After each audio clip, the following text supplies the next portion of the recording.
Yeah, what's going on, everybody? It's Super Dave back at it again with the PA Political Revolution podcast, where we're back at it again with another good episode because we have a good group panel discussion today, right?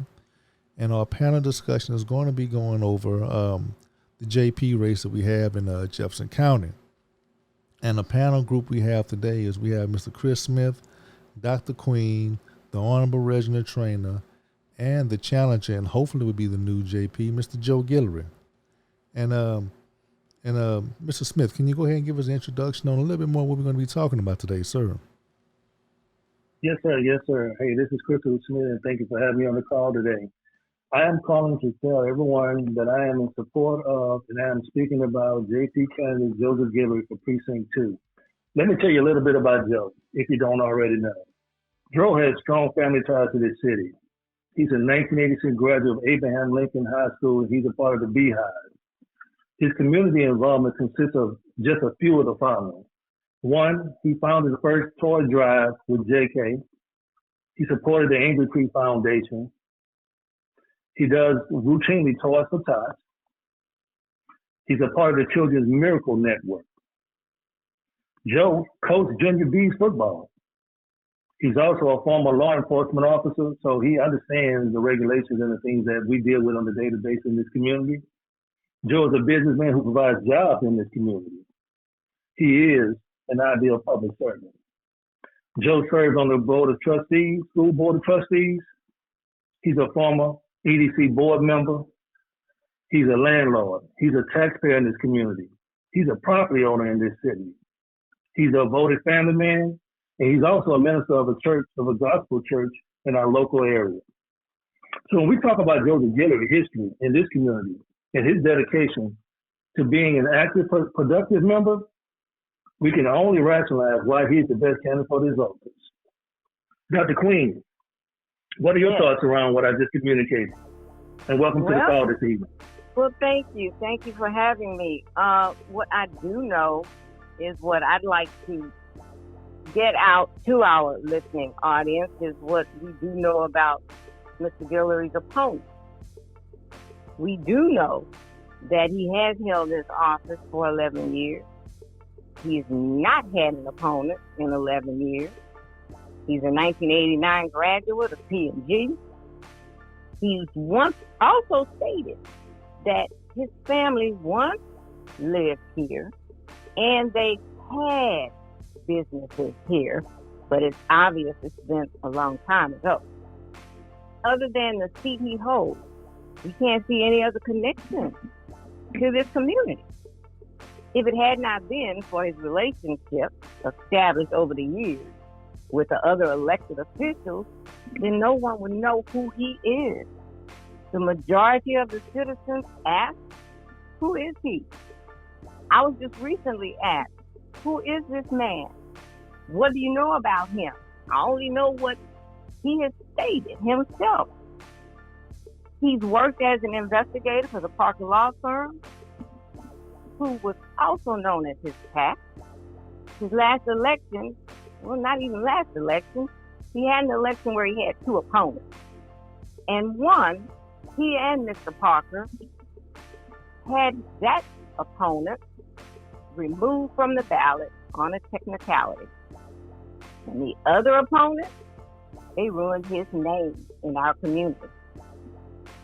This type of politics has dissuaded or discouraged anyone to run. As far as I'm concerned, voter or candidate intimidation.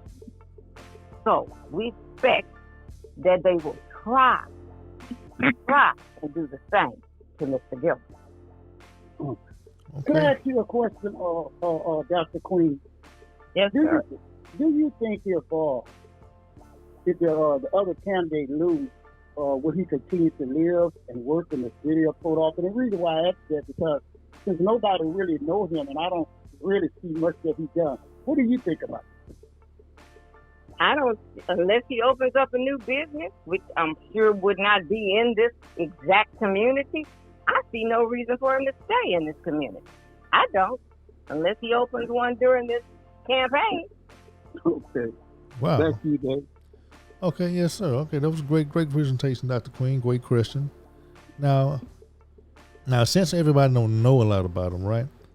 We have some audio over here that he is giving at a presentation to one social group around the area, around the city, and so we can better understand who this guy is, right?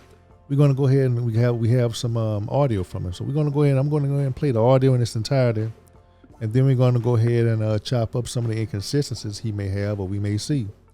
Now let's go ahead and check this out again. This is from Mr. Mark DeRuin. He is campaigning. He went to a group, and he's going to, he's kind of speaking about who he is and whatnot. Okay, here we go. My grandfather, on my dad's side, they owned Lakeview Hardware, 600 block of stadium. My uncle on my dad's side owned the Ruins Meat Market and Grocery, 500 block of stadium. My cousin on that side owned the Ruins Auto Paint and Supply. Supplied automotive paint supplies to body shops, to dealerships, and to private individuals. Opened up on Stadium and eventually moved to Gulfway. On my mother's side, my grandfather raised chickens, sold eggs to St. Mary's Hospital, sold eggs to all the mom and pop groceries on 7th and Gulfway, sold to individuals. My two uncles on that side, one of them had Lee's Welding on Gulfway, 6600 block of Gulfway next to the old fire station down there. He eventually bought that fire station from the city of Port Arthur. Then it became Lee's Welding and Trucking. My other uncle, Wilford, owned the grocery store, Discount Foods on Gillum Circle. He then eventually bought the old Roy's food store on Lewis Drive at Stadium.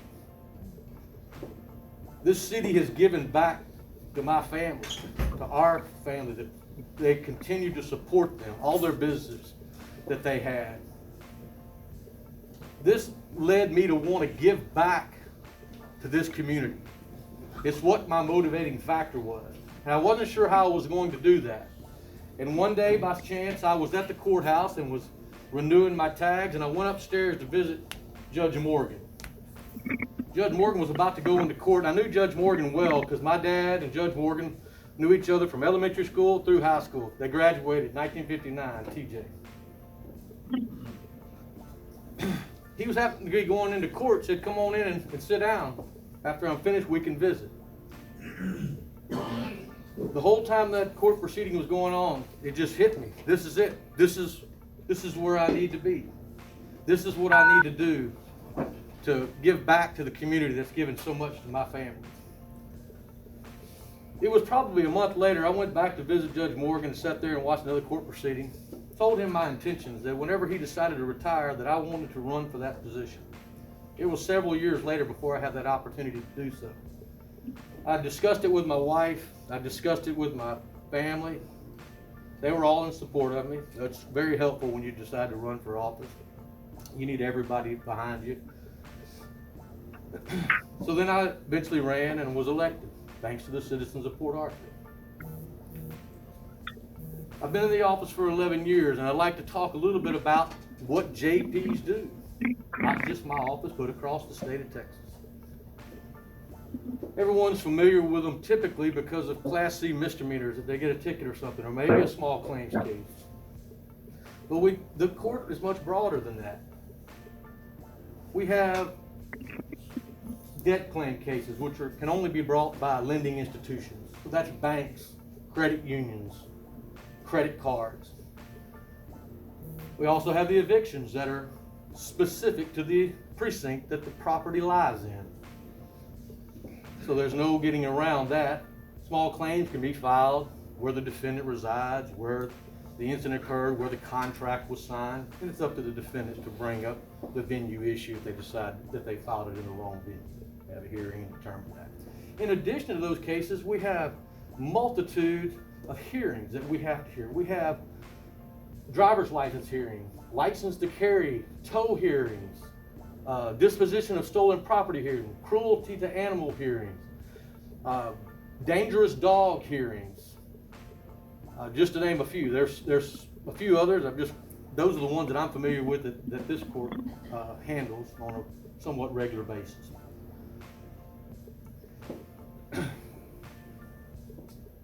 The court itself does not necessarily generate revenue.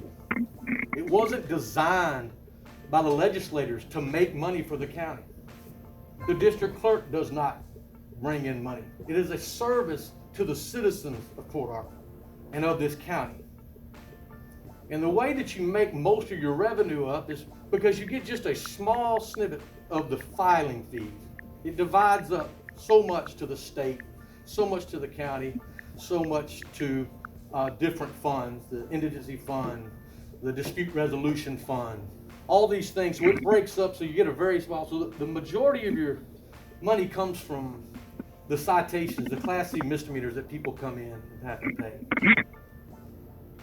I have the lowest fines across this county.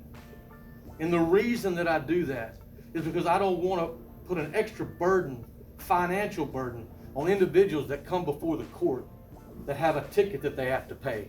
I don't want to take money out of their pocket that could possibly cause their child not to have school supplies, possibly take food off their table. And these things are real events that occur. So I set my fines very low. I do leave myself a little bit of room. I cannot adjust the actual fees. That's the state sets that. But the fine, the court has a discretion over.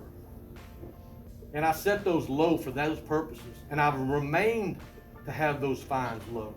And then beyond that, I have room to move on that, and I will reduce fines beyond that on individual basis. If a person comes in and is having a hardship, or they've started a time payment plan and they just can't continue to make those payments, try to adjust to whatever they've made.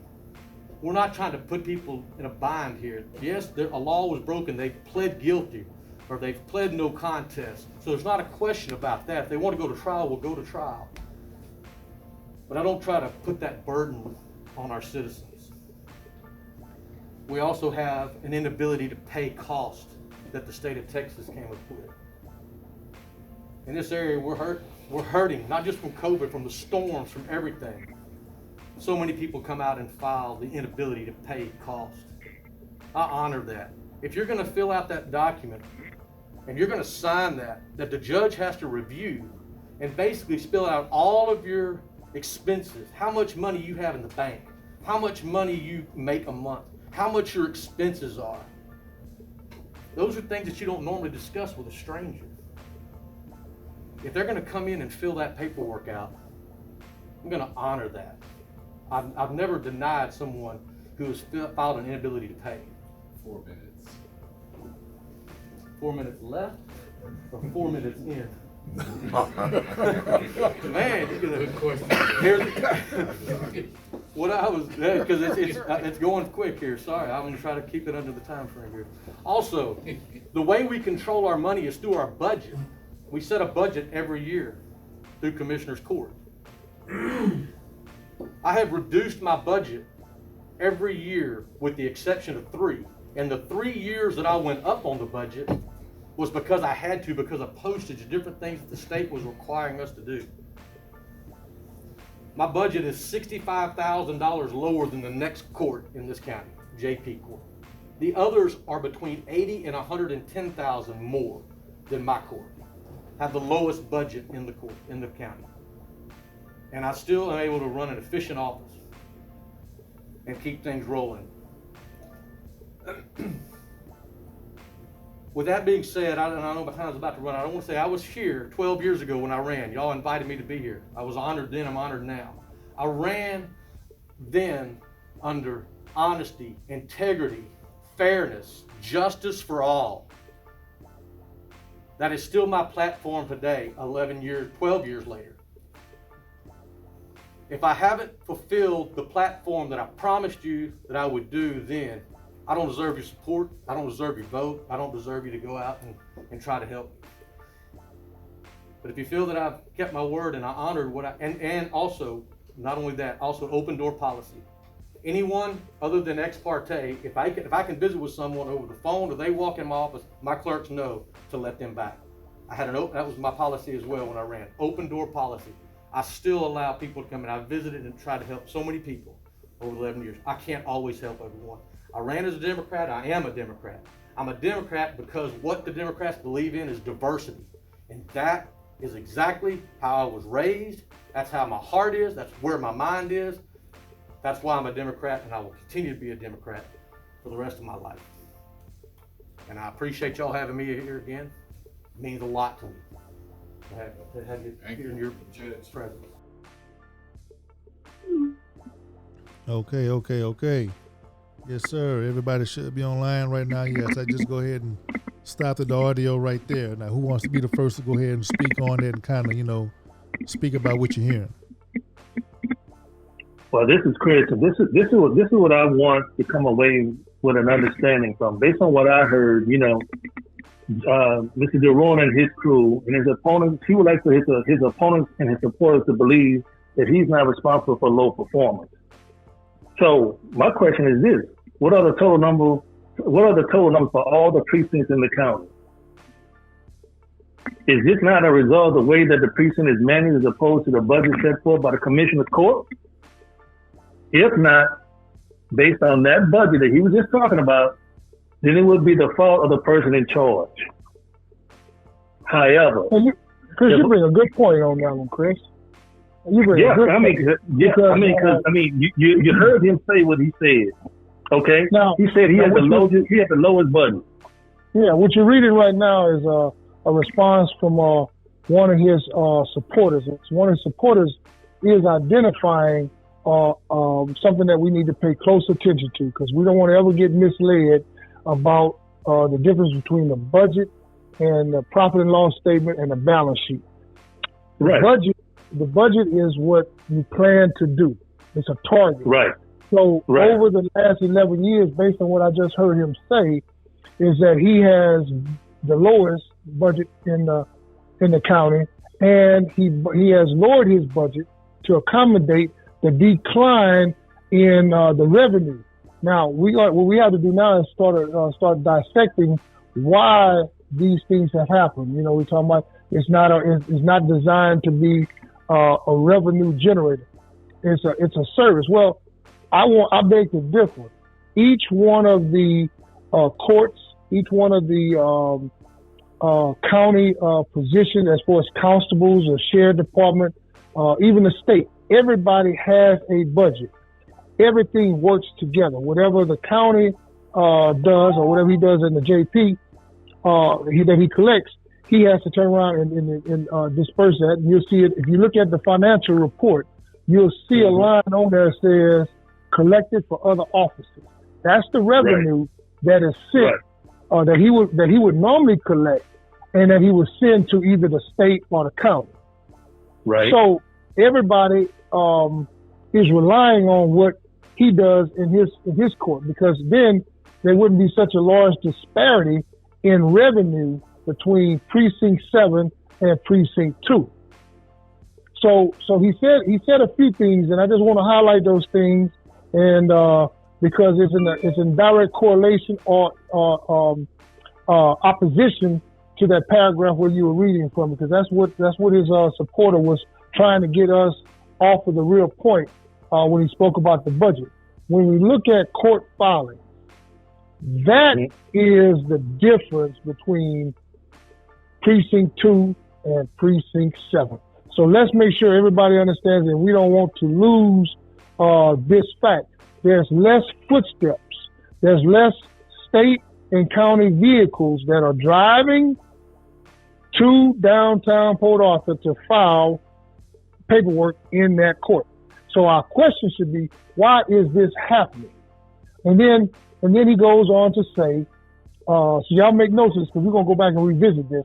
He goes on to say then about he doesn't want to put an extra burden on the citizens. He don't want to take money out of their mouths for those that have fine.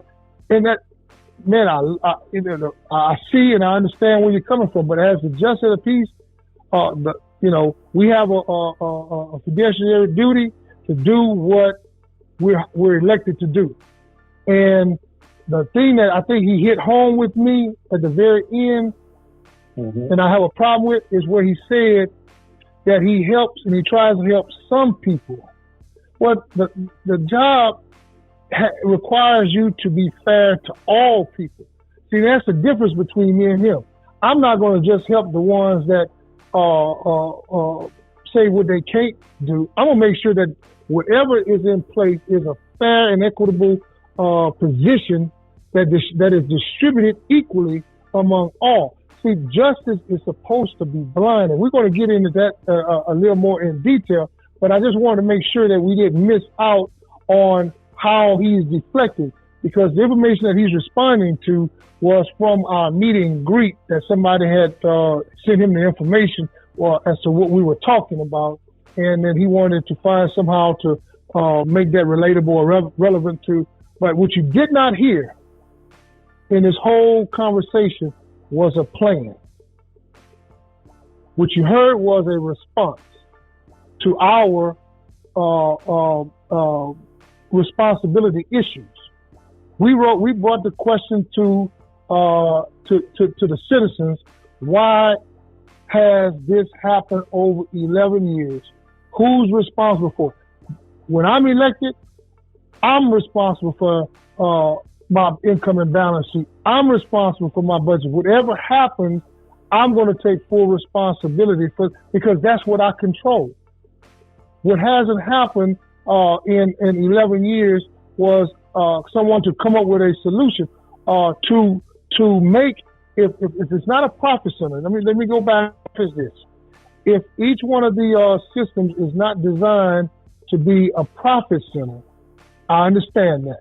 Then why is there such a large disparity of the income and the expenditures? So I say that I just want to make sure I don't want to tarry too long on this particular subject. But when he starts playing on the citizens' emotions, the citizens ought to get offended, because how can you trust that you're going to receive fair and equitable treatment when you go? Because if you're not connected, if you're not on the end click, or maybe you don't have a big enough soft serve, maybe you might not get a fair shake. I'm telling you, I'm going to give every citizen the same treatment, regardless of your socioeconomical disposition. You're going to know that you. Yeah, go ahead, talk to me. This is Mr. Trainer. I really appreciate you bringing that unbiased, because I always go to text. And complying with the applicant's principles of the 9th and the 4th commandments is a serious test for believers, collectively and individually. Instance of unfair bias within judicial systems, provision of justice for specific segments of society, and the lack of compassion. The lack of compassion for the poor and the unpressed are all alive and well now in this day. God does not require of us what we cannot empower us to do. Less talk and more focused action to lessen the efforts of those that form the justice and the injustice is needed. He was provided instructions when he took the oath. They gave him a guidance and he gave his word.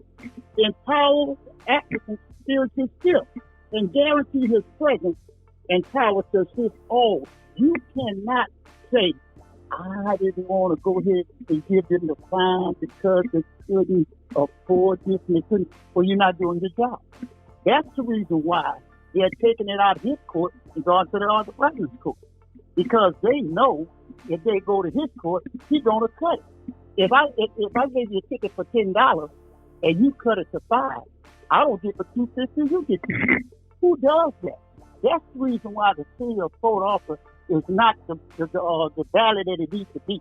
We need to make sure that we put a representative in there that's going to pass that. If I did the crime, I get the time. It's no cutthroat right there. We got to get off the buddy system.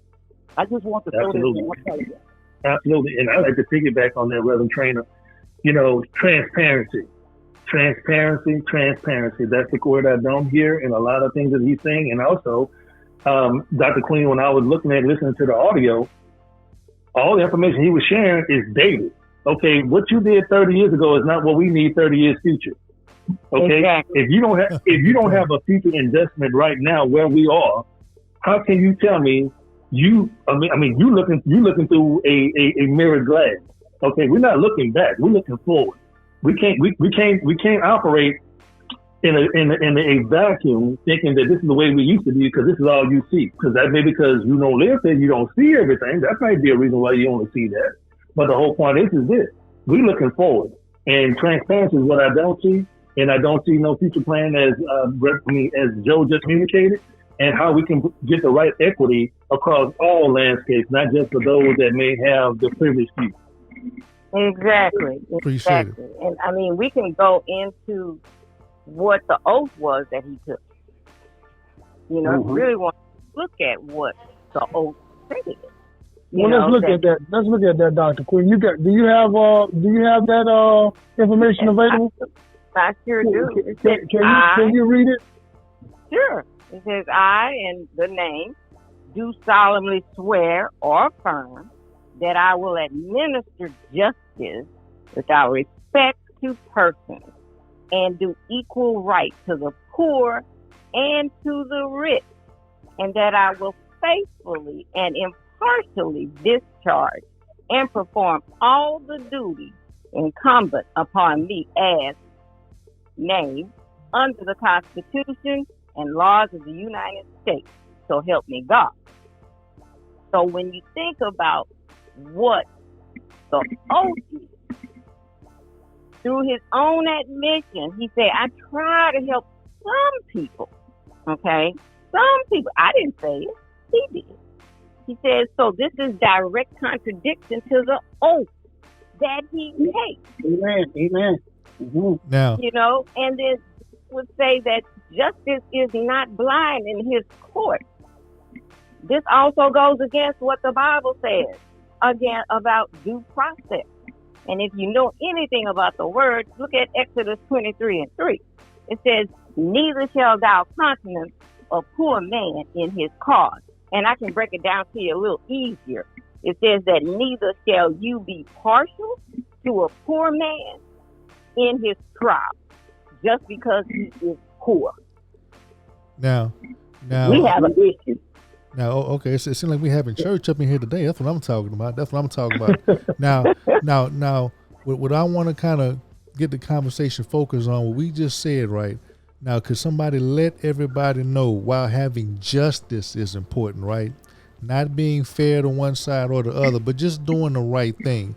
And doing the right thing, how does that affect our representation over here in Port Arthur? How it could potentially damage it? Could somebody speak on that? Well, I like Joe to speak on it. I like how Kenneth. Well, I can tell you this. If you are one that would like to do the right thing and that you pride yourself on doing the right thing and for the right reason, and that your heart is in the right place, and, you know, for me, the compassion that I have for the city, the compassion that I have for my family, and I want y'all to think about that. What's at stake here? Because when you take an oath and when you say that you're committed to the process and that you want to ensure that there's fair and equitable treatment under the law, then you have to really own that, right? Yeah. So if I show favoritism to one, that leads me into a light of destruction, or I should say, a darkness of destruction, because I'm doomed. You can't do that in good conscience and then go to home and go to bed and think that everything's going to be all right in the morning. You just created a little problem because the favor that you shown, and I promise you, if there was any favor shown to Mr. Trader, I'm gonna let him address that. Then when you have somebody to come back and suggest, hey, you forgot what I did for you, man, we cannot have a judicial system. We cannot have elected officials rallying around individuals that have this type of commitment and being, willing to show favoritism and then willing to call you on a carpet. Because I know that there's people that has an inability to pay things forward. I'm the guy that pays things forward. I'll do something, I'll sow a seed into your life And I'm not because I know where my health comes. I know where my strength comes from. I know where my blessings are going to come from. So if you need something, I'm just going to give it to you instead of me doing you a favor and expecting you to return that thing. It's better for me just to say, God bless you, and move on than to hold that burden over your head. See, Exactly. that's what has this city in the fix that is it. And the citizens need to get an understanding of this buddy system. We talk about it all the time. We talk about it all the time, about how the buddy system has affected and has distorted and polluted our electoral process. When we talk about how voters are being oppressed and how voter intimidation is large and in charge, it is real. For somebody to call my father, now we're talking about unethical things that people do. Call my father and suggest to him that your son is running against a good man. Now understand, that's my father. I'm his seed, and my father says to the man, he says, "Are you saying that my son is not a good man? Is he not a good husband, a father, a good provider? Is that what you said, that I raised somebody disingenuous?" All right. And that's something for the citizens of Port Arthur to start to consider, because there are going to be some things that are said about Mr. Guillory that are totally untrue. I want to stand on what I've always stood on, and that's my own 2 feet. And if you have any questions, I'm always available. That door is always going to be open. Once you elect me to that seat, I promise you that you'll have access to me. I promise you, because the majority of the citizens in Port Arthur already got my phone number. I mean, they can't say they have a phone number for my opponent. Right. They can't. You can call my father and get access to me. You call my friends, get access to me. Who am I going to call to get access? I got to call information down at the courthouse and wait on and I have to leave a message or something in order to get through.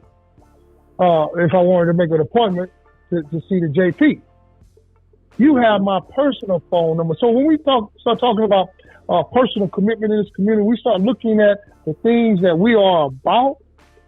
The one thing that we can never, ever disregard is accountability. And in this right here, in this segment, in this discussion, we have seen several things that have been brought to light. One thing about Joe Guillory, he is going to make sure that the rules of law are followed, that whatever is available under the law, you're going to have access to. Now, what Mr. Guillory is not going to do is compromise himself, because I'm not going to fall out of the grace with my Lord and Savior. I'm not going to dishonor him by favoring one of his children, because he's no respecter of person. Right. And he's no respecter of person. That simply means that whatever he does for one, he's going to do for the other. Amen. I'm going to bring that attitude to his court. Okay, it's great right there. It's great. Would you bring me to a good point I want to talk about, Mr. Guillory? You saying somebody had called your father, right? We have some strong arm tactics, and I think I want Mr. Reyes to go into a strong arm tactic that he may have received on social media. Did you want to talk about that, Mr. Trainer? Oh, yes. Thank you. See, let me explain. All the information that is attached to Mr. Jerome was, all I did was simply showing my support for Joe Guillory by responding to a post. And then I was attacked by Mr. Jerome. This is why I'm supporting Joe. This is really why. I know Joe is a man of integrity. Clearly, this shows no class by your opponent. I know you, and I know you will never ask anyone for a payback, much less by embarrassing someone in public. This shows me how he operates his court. He forms corruption for favoritism, and I just can't put up with it. I really can't. See, this is what happens. I will, if I could, be the first to echo everything that Mr. Joe Guillory said. We need Joseph Guillory to be our justice of the peace, precinct 2, okay? Precinct 2. That's just what I said, Precinct 2. Because I feel as though he's the best man for the job. Now, that's my opinion. That's my opinion.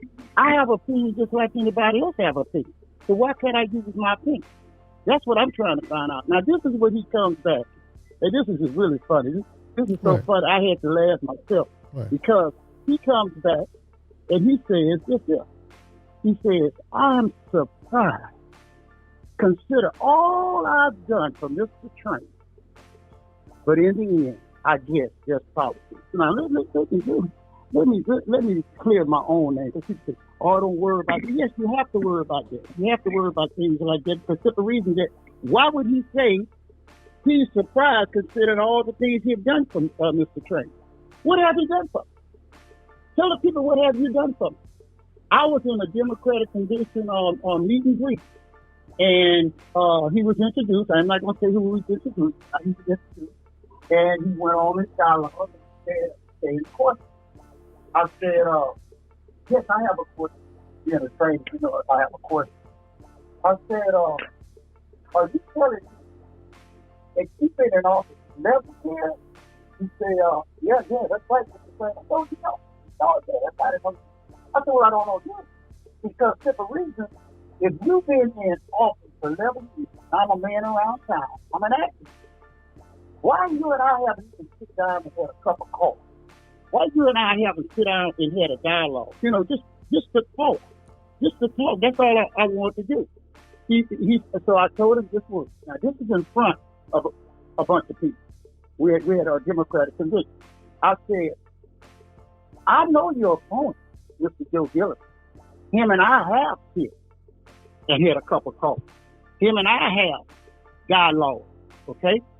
I'm supporting your candidate. Now, if I told you I'm supporting your candidate in front of witnesses and you, why would you at the end of the text come to me, and I thought it was a little disrespectful, and give me your card and tell me that you're going to win me over? How you going to win me over? You going to pay me? Because I'm not for hire. Joe is my guy.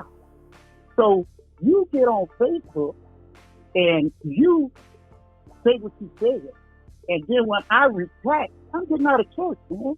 You know, and had the good word and everything. I look up what's going on, and why would you disrespect me? And I'm saying, what is this man talking about? First of all, I don't even know the room. If you heard what I said earlier, I said that the 11 years he's in there, I don't know nothing about it. Right. So how you going to do favors for me, and I don't know what you're talking about? It doesn't make any sense. But what's the whole point about it? I'm going to clear it up. Yes, you sir. are Joe, a man in a position to make decisions. Why would you discredit yourself and get on Facebook and put this information out there, and then when I retract what I got to say, you hurry up and pull it off? I don't want leadership like that. Because one thing about this, the regular Dwayne Trainer Senior, when you come at me, everybody know me. I'm going to come back. If I got a clean little face of right, I'm going to defend my name just like he wanted to defend his name. You go on here and call him right now, and I can guarantee you he can't tell you nothing that he did for Mr. Frank. Now, he gave me his card. I told you that already. Right. I called him one time to get a phone number, which I could have got from information. Is that what you did for me? Stop lying to the people. I think he's a good man, just like I'm a good man. But I don't deal with life. I don't. I'm trying to better myself. Right. All my good years are behind me. You understand me? Yes, sir. I only have a few, and I want to live them under the light of the Lord. So Well, you don't get on there and say nothing that you can't prove. Yeah, That's true. why I'm going with Joseph Gillespie because of the integrity that he got. I watch it. I see the compassion that he has. I understand his relationship with his family is almost above mine. It probably is in his eyes. What have Judge Durham did for Port Arthur? Anybody? I wait. Anybody can. Don't Well, know. I asked Okay, for you. go ahead. my Nope. question. Don't you know. Don't know. I was Let me go curious. ahead. Let me go ahead and interject a story right quick. Then I'll let Dr. Queen and Mr. Smith kind of have some words up in here, right? I just want to go ahead and talk about a little story that I had with Judge Durham. It was several years ago, right? And I'm gonna go ahead and change the names to protect the innocent or guilty, right? And I'm gonna just call this story. It's between a teddy bear, a midget, myself, Mark DeRuin, and some hot chicks, right? Okay, you have this gentleman. Well, you have a supporter of Mr. DeRuin. We're gonna call him a midget, right? We're gonna call him a midget, and he was the president of the Short Men Society, right? Elected official of the Short Men Society. We're just going to go ahead and say that. So, Mr. Midget, he had a problem with this business person, right? Let's say the business person is the teddy bear, businessman, right? So, for whatever reason, they had a lot of conflict. So, the Mr. Teddy Bear, they had solicited me, right, to go ahead and pull some hot checks of the midget. So I went ahead, Mr. Mark DeRuin, and pulled in his court. I pulled some of the hot checks for the midget of the Short Men Society, right? So I know that Mark DeRuin, he's friends with both of them. He's friends with the teddy bear, and he's also friends with the midget. So what I thought was kind of disturbing, right? That Mark DeRuin have friends on both sides, but he'll go ahead and burn one of the other friends, right? Now, when I ended up talking to the midget about the hot checks that were pulled, he said Mark DeRuin called me when he was over there. So it kind of shows me that the teddy bear and Mark DeRuin set up the midget, but Mark DeRuin is friends with the midget and also the teddy bear. So me basically telling you this little short story, right? Mark DeRuin, in my opinion, in my experience that I briefly had with him, he'll burn both of his friends, right? If he have two friends going against each other, he will burn them, and he will have them, go ahead and kind of like fight each other, where he's going to act like he's outside of it. Now, this has happened many years ago, and I just want to, kind of bring it about it. But Mark DeRuin knows exactly what I'm talking about when you tell him that Mr. Jones was talking about he was picking up some of the hot checks for the midget. But yeah, that's all I want to go ahead on and speak on. And Dr. Queen or Mr. Smith, did y'all want to go ahead and chime in on something? Well, I'm going to give Dr. Queen an opportunity because I know that she was about to say something. I didn't want to lose her train of thought because I have some words I would like to share. It was just a comment on what Mr. Trainer said. And I asked Mr. Trainer face to face. I said, what did Judge DeRuin do for you that he would come out in public and say he did something? You owe him. And I'm like, well, what could it be? Did you steal a car? What was it that he's saying you owe him? And in my view, if he feels that people owe him, we got a problem. Okay? And this is why some of elected officials, I believe, are supporting. It's to maintain status quo. Why change it? Why change it? Well, I can tell you this. This is my point. Okay, we need emotionally intelligent people leading this city. We need people that understand the heartbeat and the aspirations of the citizens that they represent. We need people that's going to operate in truth and transparency and integrity and fairness. That's going to lead us from where we've been for the last 30 years in the past to where the next 30 years where we need to be in the future. Because right now, as I see the citizens of Port Arthur and the status of Port Arthur, we are 30 years behind any major metroplex as far as progression, how we represent how the citizens are being represented, and the people that are representing them not having any roots and or grounds. Because you can't tell me what you've done in the past. Nobody gives a flying rat about what you've done in the past. Okay? The question is, and Janet Jackson has said, what are you doing for me today, and what have you done for me lately? And I can't see none of those. I'm going to just clear that up. All I want Mr. DeRuin to do is just run on his facts. I'm not in this race, So how is that politics? I'm just voicing my opinion. I do have a freedom of speech. I'm just voicing my opinion. Absolutely. But one thing I can say about my candidate, Mr. Joe Guillory, he would have personally found my number if he didn't have my number. You see what I'm talking about? Now, Mr. DeRuan, on the other hand, thinks just because he got on Facebook, I was going to run and hide, and didn't think better to ask him about what's going on. But I'm gonna tell this is the weird on your face. He needs to check with his circle, and they'll let him know who Mr. Trainer really is. I'm not trying to say I'm popular, but I'm a man of God. I'm a man of my word, and if anybody know me, have ever contact me, I'll go above and beyond to get the problem solved. That's what I'm doing. I know in my heart, I know physically, looking and seeing my candidate, I know the things that he does. I don't see that in Mr. DeRuan. And I'm not going to lie to the public. I might not have the funds that he has, but those 2-3 little nickels that I got, they mine. They mine. I earned that. So when you get on there and you public try to disgrace me and my family name, because you so say that you did something for me, I need you to produce it, whether it's good or bad. And I can guarantee you, he can't give you nothing that he done for me. Now, he can go dig up some old stuff way back or whatever, but I done ran for 2 offices, so I know I don't have none of that in my background. I'm just trying to live right. Don't attack me. Show the facts. If you wasn't scared, you wouldn't have to go. My candidate ain't going to your people and telling your people what he did for them or this and that. Why would you belittle yourself when you're already in office? You're already in office. You're supposed to be there for justice. And you put this out. You just lost this race, bro. You have a blessed day. That's all I got to tell you. Yes, sir. And anybody will vote for him, got a problem. They got a serious problem. They're not looking for betterment. They satisfied with what's going on. And that's... I could keep my cabbage twice. Chew your cabbage twice. Thank you. Oh, yes. And that's why I say, in my opinion, that's why we need a change, right? We need to bring back some integrity to the office, because I'm tired of people, whenever a citizen wants to run for office, that somebody has to call them, their father has to get a call and tell them don't run.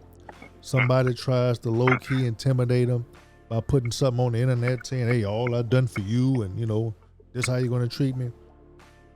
We need to change the mindsets of these candidates, right? It seems like everybody gets entitled whenever they're in a position for a long time, or any time, either one term or doing up to 10 or 11 years. And it's sad that we have to bully other citizens, other candidates from trying to not run, when competition is normally good for everybody, right? It gets everybody that determination, hey, I need to go ahead and be about my business. I need to go ahead and get some things done right. And so, man, that's why I say, and that's was one of my fights personally. I try to put out the information so, hey, that people can see what's going on, because people don't really see these things that's going on. People don't see the actual conduct of these elected officials, these political PACs. And as a matter of fact, when you say something on the social media, Reg, I forgot they had something by a couple of Mr. DeRuan's sponsors, the Parker firm, right? They had said something to one of his other supporters. I mean, Mr. Anton Goodo. They pretty much low-key threatened him, because Mr. Goodo, he kind of, works for both sides sometimes. He'll work for the Parker firm. He'll work for somebody else. He'll work for different people, right? So, he's providing the service, right? Internet service. So, he's running a business. So if you pay him, he's going to go, support whoever, put out some political paraphernalia for any candidate. So, and it's kind of sad when a person, as a former senator, as a politician, that he should know that, hey, you have different people support different people. They're not going to support you all the time. They're not going to support every issue that you have. And it's the same that they had to kind of get on the internet and kind of almost shame Mr. Goodall, low-key kind of verbally threaten him. And it's just crazy. Anybody want to go ahead and take the floor? I'll give my last time, Dave. Yes, sir. The reason for that in attacking me is because I'm a man around town. People know my word to be good. So if you would scare me off, that would hurt our opponent. I have never been a coward, and you know me and everybody else know. I must just state the facts. Have I been wrong before? Sure. But I guarantee you, I'm 80% right majority of the time.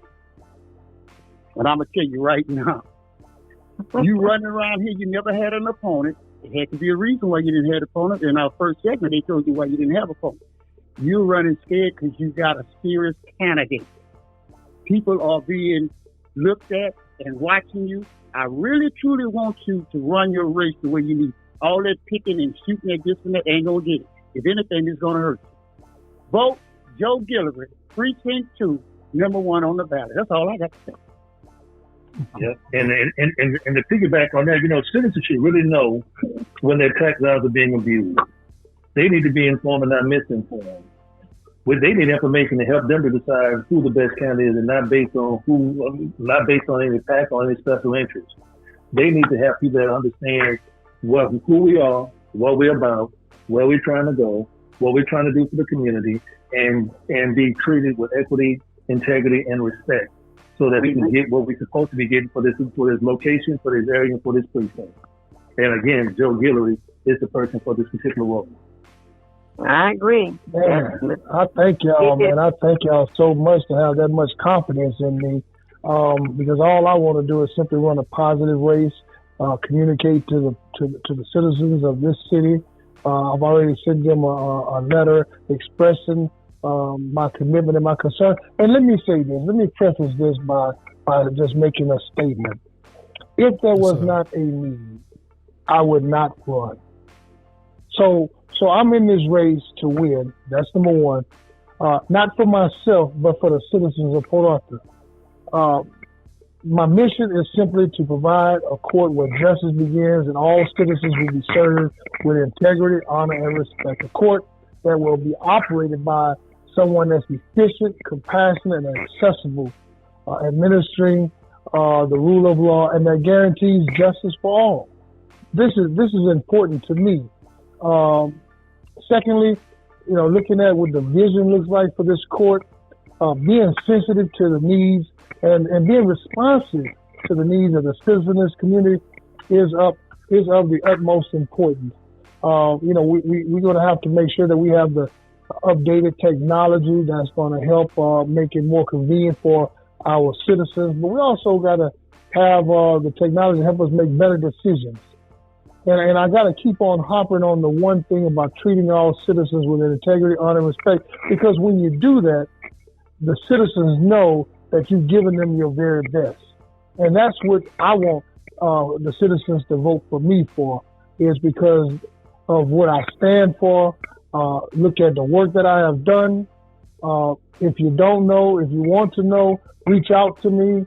My number is 281-804-0820. I'm not hard to find.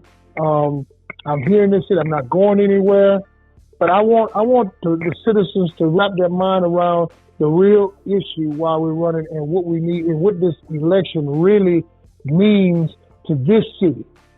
So I'll say it this way. When you vote me in, you're going to free a lot of obligations or favors. You will release these people from those obligations and those favors. And we can have a clean start. It can be a fresh start. And then we're able to now take the same attitude and perspective in the next election, where we can get some more council members if necessary, and some more school board members. And now the citizens of Port Arthur have the power to make that decision instead of the 5% or the special interest group that are making the decision for the other 95% of us. We have to start now in this election. And I just want to remind everybody about the three cornerstones that got us to this point, what actually ruffled the feathers in this election, what has caused my opponent to have to make these responses. Because when you're called out on facts, they're irrefutable.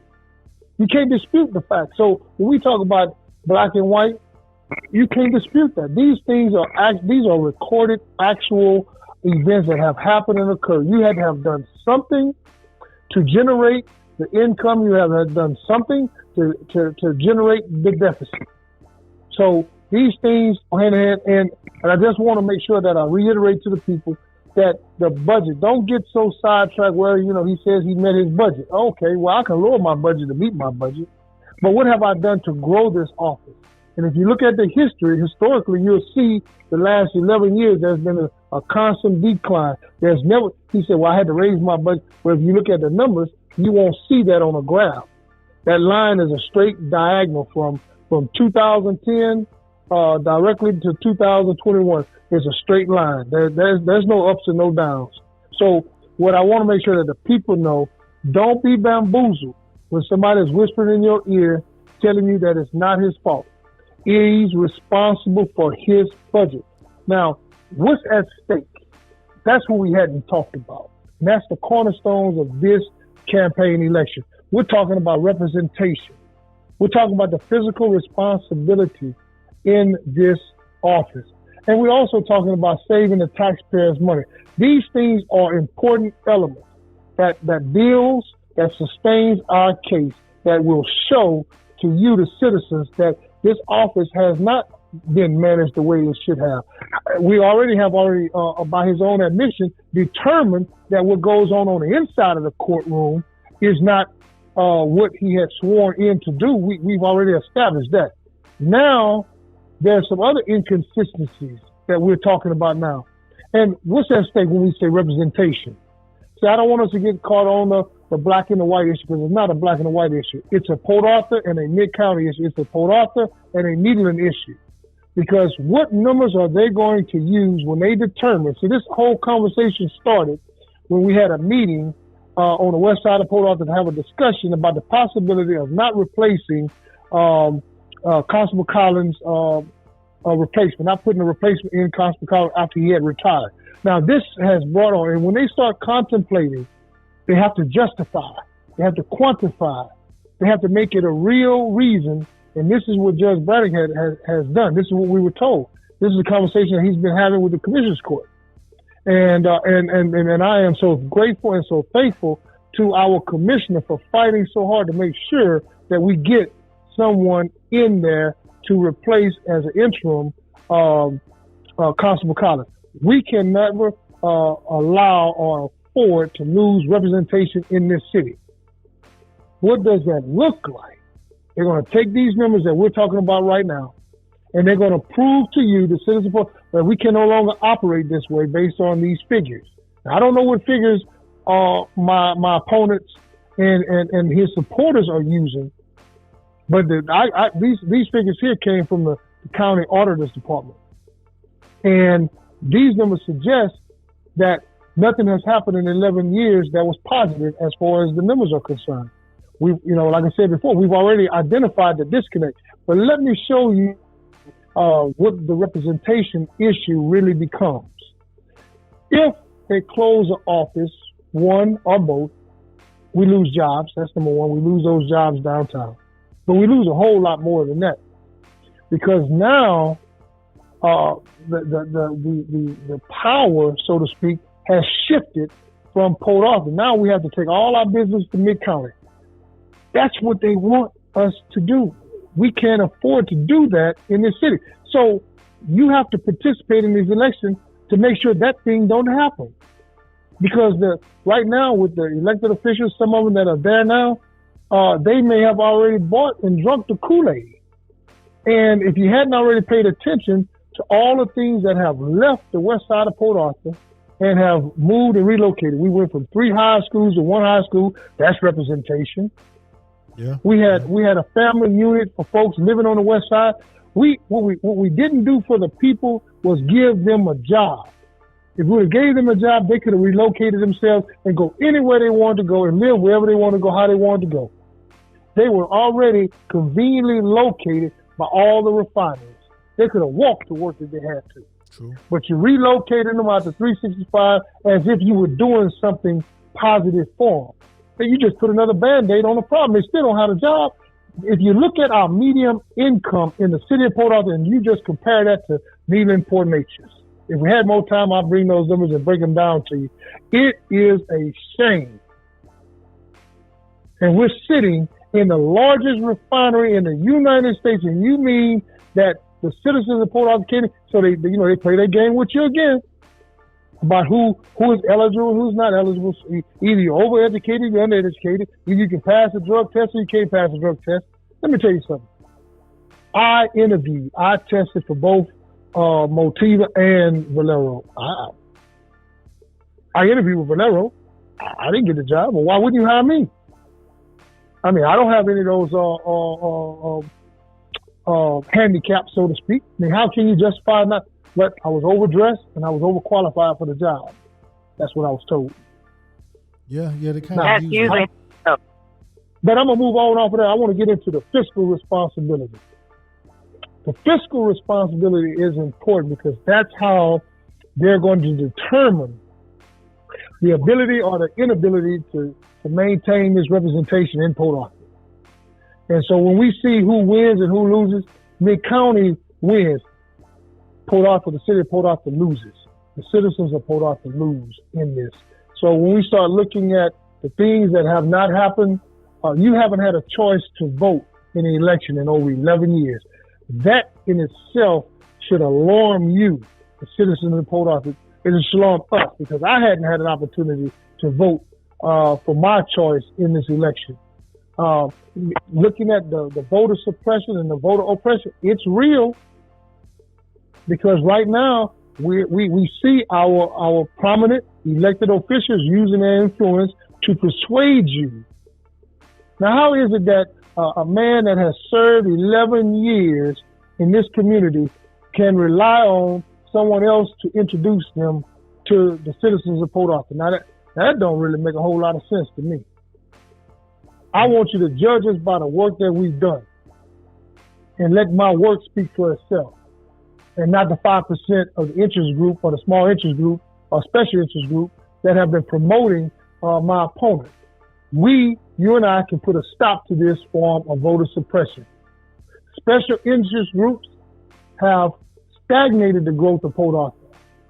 They believe they control your vote, and they hope you don't show up to the polls because if you don't show up, it works to their favor. Because they have a small fashion of people that they count on for that vote. It may be only 300 people that they know that they can count on. They expect that that's all they need to win. Well, we know we got 36,000 registered voters in there, and if we can just appeal to 10% will show up and vote their conscience and replace our current incumbent with somebody that actually serves the people, we will be so much better off in the future to come. Yes, sir. Yes, now, sir. My question to you, are you happy with the decisions that have been made for you? Are you happy? Does anyone want to speak to that? Have your needs been met in this city? Yes, sir. Yes, sir. See, these are questions that we need to really start asking.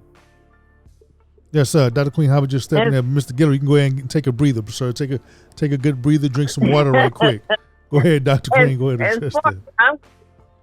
As far as I'm concerned, no. The city and county, neither has met my needs. As a taxpayer, first of all, I have noticed in the city of Port Arthur and the county, I can recall when I came back to Port Arthur after living on the West Coast in Nevada, I received a ticket on West Port Arthur Road. Do you know where I went to pay that ticket? Where? 7. I had to go all the way to Precinct 7 to pay 7. a ticket. It was unreal. I couldn't figure out why, but I paid the ticket. Wow. But now I understand why I went out there. They weren't allowing us to go downtown to pay that ticket when they needed the money. They needed that revenue, not 7. So I'm not the only person who has gone through this where you're forced to go outside of your area to pay a ticket, to pay any fine. That's why I'm sure he can keep whatever cost he says low because nobody is going downtown. You can't. They're telling you where to go. Right. And I have to put that on the county, the city, the commissioners, the judges, Every last one. Why should I drive all the way out there when I live in Lakeside? Absolutely. It didn't make sense to me, but it does now. Absolutely. Yes, ma'am. That was a great point you made. And I kind of want to. And you made a great point.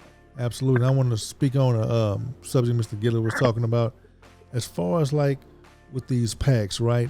You have to understand the reason why the wrong people are in the offices, in my opinion, is because it has like a network of corruption, right? It's something like that I like to call it a network of corruption. Just like when Mr. Gitter was talking about, different PACs, right? PACs, they'll have their favorite type of people, right? When they have their favorite candidates in city council, the school district, and just as social media show, the Parker Foundation or the Parker law firm, they supported Mr. Mark DeRoy, and they're supporting them strongly where they're on social media pronouncing their support. So you have to understand, right? When you have all of these pieces in a corrupt puzzle, you have to break all of this down, right? And you have to break all of it down by taking out all of the cancer deposits, all of the corruption, all of the people that are inside, they're supporting this one PAC. And that's how you actually take control, take back your city, right? Take control of the special interests, because it's not one person. It's actually a group of people, and it's a group of supporters. So they wall themselves around like a united front, like a united corrupt front. So understand, it's not one person that's going to break that, and getting rid of him is tearing down a piece of that corrupt wall that plagues Port Arthur, in my opinion, right? And everybody did a good job. Mr. Smith, if you want to go ahead and say something, I think we can give some of our last comments, and then I'll let Mr. Guillory, close it out with another closing statement if anybody else want to say something. Mr. Smith, got anything? Anybody? Mr. Smith, yeah, Mr. Trainer, how about you, sir? You have anything to say before Mr. Guillory close it out? Mr. Trainer, look at your item number 10. Number 10. David, I'm not rambling what I said. All I spoke was my opinion, okay? I just want the public to know that. You posted numbers that didn't explain anything but were bad numbers. That's all it was. No acceptance. Why they are bad. Why the number of the other precincts in the city was bad, and there may be a logic explanation. It wasn't the fault of the church. Check that out, Mr. Trainer. Because I'm glad you brought that up. We want to talk about that because this is a supporter. This is one of his supporters trying to justify, and this is a response to David. It says that I'm rambling, and what I said was my opinion. This is one of the supporters of my opponent, and he's trying to justify or explain to David why David was misleading the people by putting the numbers out. Well, the numbers can stand alone by themselves, right? And so should my opponent be able to stand based on the work that he did. All he has to do is come out and show. But if you haven't seen or visit or you heard him say that it was 12 years since he had attended this place. Now, I would be very offended knowing that you hadn't stopped by in 12 years to drop something off a small package and say, look, put this with your Christmas thing. I'll be back next year and we'll do something for a turkey drive, or maybe I'll include you in these other activities. Those, if you look at the history, those things don't exist. If anything, he has relied on the things that Mr. Bates has done. When they were giving a turkey drive over there at Mike's Furniture. That was because of the relationship that Mr. Bates had with Mike Furniture and how they coordinated. And I think that is a great thing that they did. But the first time that I ever seen him out there was this past year, campaign season. So these are the sort of things. When Harvey hit, man, I was out there on the front line with all my compadres, and we doing all that we can do, sweating and everything in them tents, organizing, trying to get out the stuff to help the other people that was just in bad shape that I was in. But we were trying to do all that we could do. So when you look at, yes, Mr. Dillon, let me be truthfully honest. You know why I'm supporting you? Talk to I'm me. supporting you because you remind me a lot of me. You're brave and you're courage. You stand up to the pack. You're very supporting because I believe we will be in the different makings of this city if you was elected. You have proven track record for being an independent and a consistent voice in our community. Mr. Gillard, it's not part of an establishment. You're not a part of that establishment. You has a vision for the office in our city. You has wealth of knowledge and experience that I believe will be refreshing for our city. I have to take a deep breath. Can you smell what I'm talking about? You know, I know you're Can you a man smell of what I'm integrity. cooking? I know you're a man of committed to the service of the community. You, I'm not talking about Mr. Durant, has been a beacon of light on the school board. You pushed our teachers to receive pay increase starting back in 2015 when it had been over 5 years if anyone got an increase.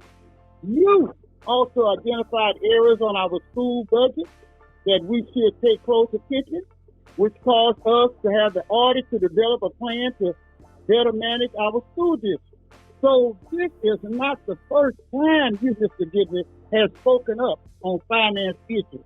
This is why we elected you the first time, because of the commitment to the parents, the teachers, and the stockholders. I reviewed your resume. Don't you think I did?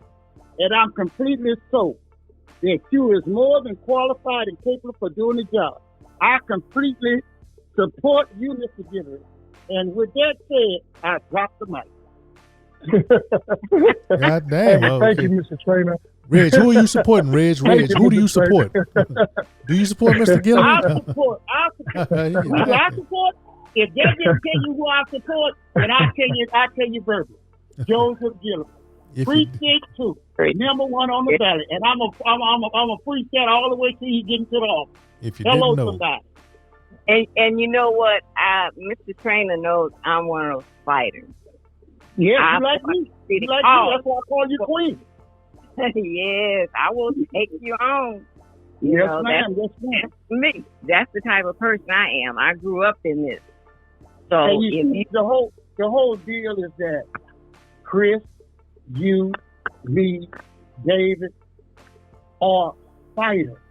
Joe yeah, is the fighter. We're not trying to bourgeoisie nobody. We're just asking you to check out our candidates. Hey, you're going to choose whoever you want, because when you go in the booth, you know, look, I ran for office 2 times. I had people come out there, Trainer, with their thumbs up. I said, well, I got this locked and sealed. But Yeah. at the end, I didn't win. So, you know, I'm just telling you, hey, if you think Mr. Mark DeRoy is your candidate, then go for him. I'm just letting you know that, hey, I think the better man, not the candidate, the better man is Watch Joe out now. Gillard. That's my opinion. That's my opinion. Everybody got an opinion. But quit voting in family, friends, and who your neighbor say go. Let's do this here. Let's do this here. Let's leave something for our children. That's right. Amen. Amen. I'm done. Because Well it's about said. us. It's about our kids.